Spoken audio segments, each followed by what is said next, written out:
கரூர் மாவட்டம் குப்பமேட்டுப்பட்டி ஒத்தவீடு பகுதியை சேர்ந்தவர்தான் ராசு. 47 வயதான இவர் தன் மனைவியான வள்ளியுடன் சேர்ந்து மரம் வெட்டும் கூலி தொழில் செய்து வந்துள்ளார். இந்நிலையில்தான் ராசுவின் மனைவியான வள்ளிக்கு பக்கத்து வீட்டில் வசித்து வந்த பொன்னம்பலம் மற்றும் சின்னக்காளை அவருடன் தகாத உறவு இருந்து வந்துள்ளது.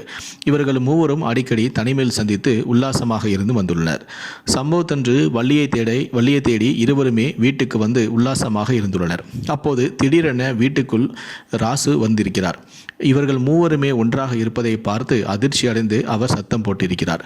இதனால் ஆத்திரமடைந்த வள்ளி தன்னுடைய கள்ளக்காதலியருடன் சேர்ந்து கணவனை கட்டையாலே அடித்து கொலையும் செய்திருக்கிறார். இந்த சம்பவமானது அந்த பகுதியில் பெரும் அதிர்ச்சியை ஏற்படுத்தியுள்ளது.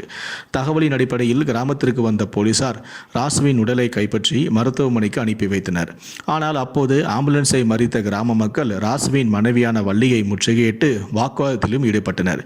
தற்போது அது தொடர்பான வீடியோதான் சமூக ஊடகங்களில் வெளியாகி அதிர்ச்சியையும் ஏற்படுத்தியிருக்கிறது.